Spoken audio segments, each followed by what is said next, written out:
In the second episode of this series, I want to continue to explore the story of history with a text that is often regarded as one of the first books that can be considered a real history.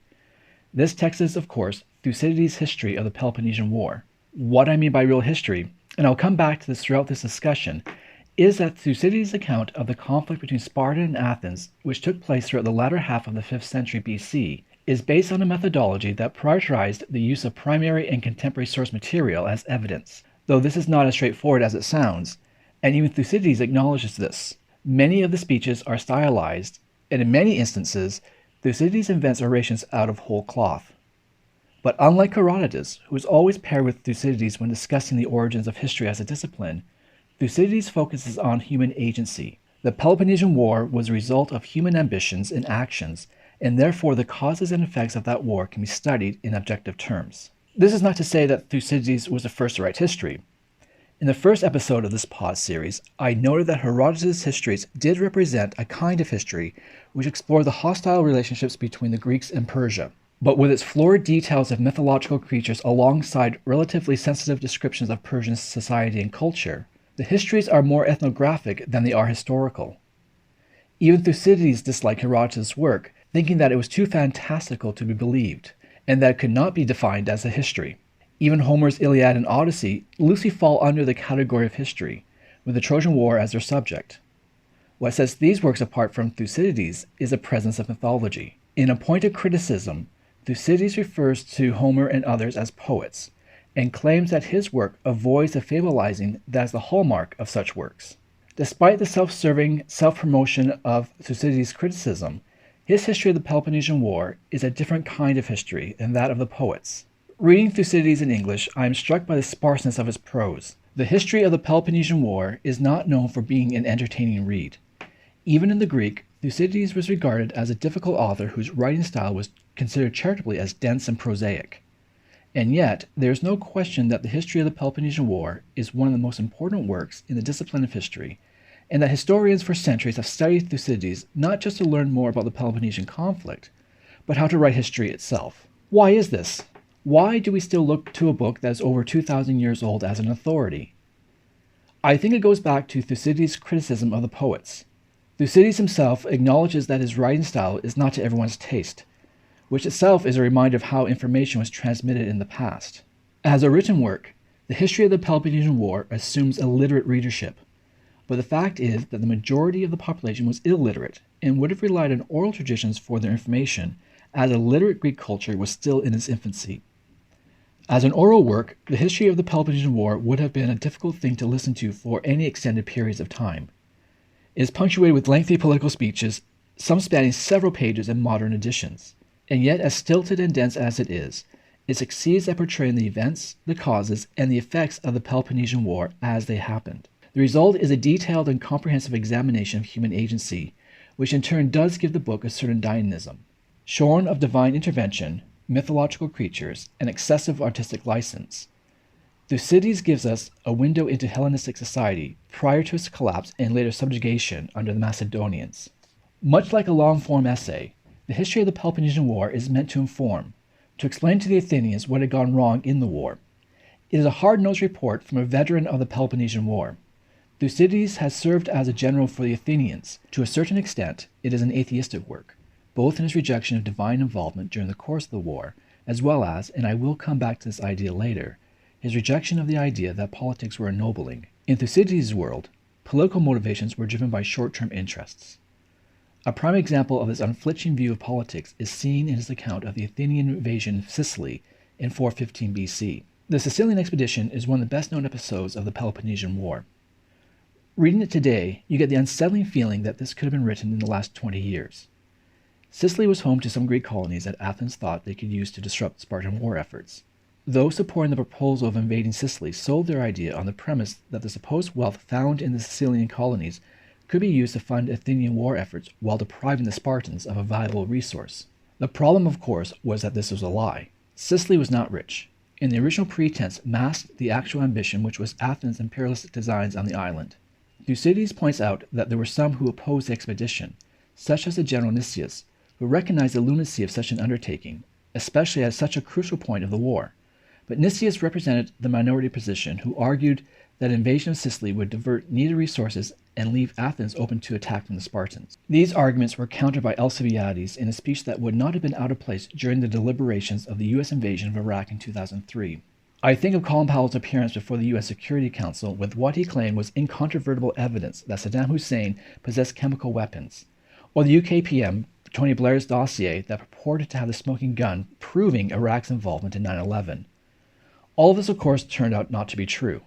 It was a smokescreen for a neoliberal fantasy, which, as with the case of the Athenian invasion of Sicily, resulted in a tragic loss of blood and treasure. The crux of Alcibiades' speech, which Thucydides includes in its entirety, rested on the false narrative of the wealth of the colonies, that an Athenian force would easily overwhelm the defenses, and that the expedition would strengthen Athens' position. The expedition was a failure, and Athens was fatally weakened as a result. Thucydides pins the blame squarely on Alcibiades' own political ambitions, as well as the Athenians' own designs to expand their power in the Mediterranean. We recognize Alcibiades' political opportunism. Thucydides would recognize him in Dominic Cummings in the UK or the US Senate Minority Leader Mitch McConnell. Politics are pressed into the service of acquiring and maintaining power. There is no room for ethics or morality. Politics is the veneer used by the powerful to justify their actions. This is the lesson Thucydides teaches well. So, should we read Thucydides as a work of history, or a treatise on the practice of politics? The answer is one of those frustratingly academic non-answers. Yes and no. We'll come back to the no part of the equation a little later, but for the moment, it is the yes half that I want to concentrate on. First of all, we still need to qualify this yes. Thucydides was not a professional historian in the way that we would recognize. We know little about his life. We know from his own admission that he had been a general during the Pelopennesian War, and that he failed and had been exiled. From the few scraps we do have, Thucydides comes across as a pessimistic, dour, and unpleasant man. The prose style of the history of the Peloponnesian War undoubtedly reflects the personality of its author. It lacks charm, relying instead on a straightforward presentation of the evidence. It is safe to say that the history of the Peloponnesian War can be defined as an analytic history. That is to say, it follows a chronological retelling of events. Thucydides is not so much concerned with major themes as he is to demonstrate the role of cause and effect, starting with the dispute over Corcyra in 433 BC and ending abruptly in mid-sentence in 411 BC. In the last episode, I discussed how Herodotus used the eyewitness to cement his authorial authority. The histories are full of I saw, I heard statements, but with these statements, Herodotus destabilizes his own narrative. He is able to disavow any claim that seems too outlandish. In essence, Herodotus is trustworthy because he also finds some of what he hears as unbelievable. His own skepticism allows him to become a trustworthy source. In contrast, Thucydides focused on what we now call primary evidence. This is certainly one of the reasons historians come back to Thucydides. Primary evidence is a linchpin on which we hang our arguments. For von Ranke, primary textual evidence is what gave history its claim to capital T truth, and yet Thucydides' use of his sources is not as straightforward. On one hand, the speeches allow for Thucydides to claim authority as an author, but on the other hand, there are some fundamental questions that begin to appear once you start taking a closer look at those sources. It doesn't take long for the reader to notice the tenuousness of Thucydides' claims. There are a lot of speeches quoted throughout the history of the Peloponnesian War, some of which go on for pages.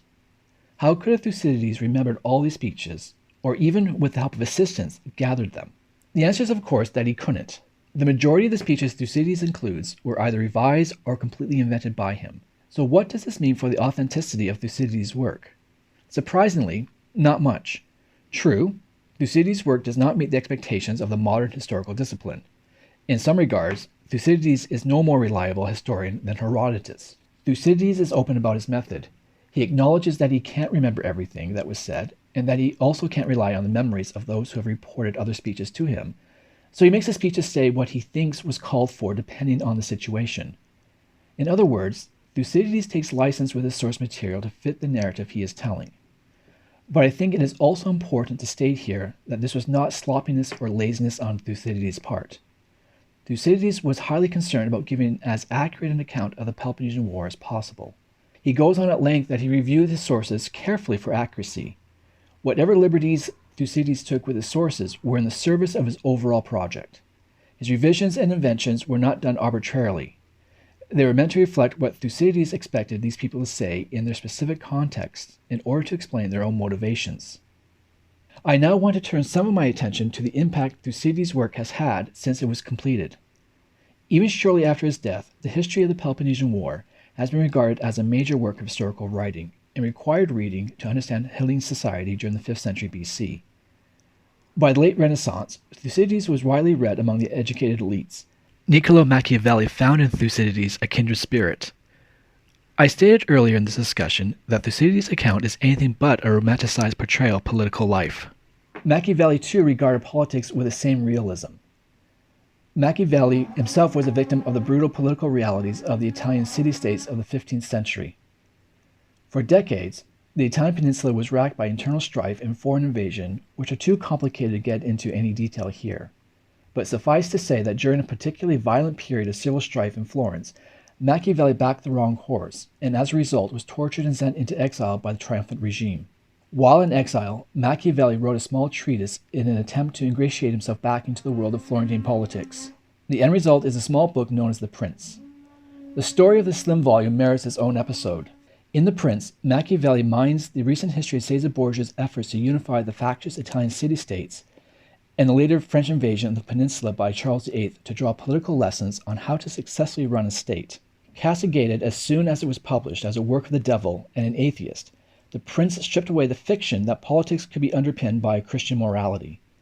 Instead, Machiavelli confronts his reader with the bare-knuckle realities of Italian politics of the 15th century. Machiavelli's crime was to say the quiet part out loud. I am aware this risks a too theological comparison between Thucydides and Machiavelli. With nearly 1,500 years separating them, such theological simplicity is absurd reductionism. But there are similarities that cannot be ignored. Both Thucydides and Machiavelli, whose histories were influenced by their understanding of political actions, were both victims of their own political realities. It is too much to think of Thucydides and Machiavelli as political theorists. Neither man offered much in the way of original insight or contribution to the discipline of political science, but both were keen observers of the practice of politics. So while they did not add all that much to the theory of politics, they both understood in fundamental ways that politics were about the acquisition and maintenance of power. This lesson was hammered home since both men eventually were consumed by the same forces that they described. Machiavelli was disgraced at the fall of the Medici regime. Thucydides, for his part, paid for his failure with exile. Even after the Renaissance, Thucydides had a long life, and one of the earliest translations of the work into English was undertaken by Thomas Hobbes.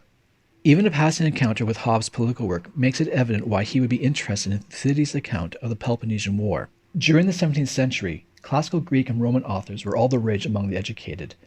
It was believed that these authors provided the ideal blueprints for living, and as a result, this period saw an explosion of translations of classical Greco-Roman texts. But also, just as with Machiavelli, Hobbes lacked any kind of sentimentality towards the practice of politics. For Hobbes, politics was a zero-sum game.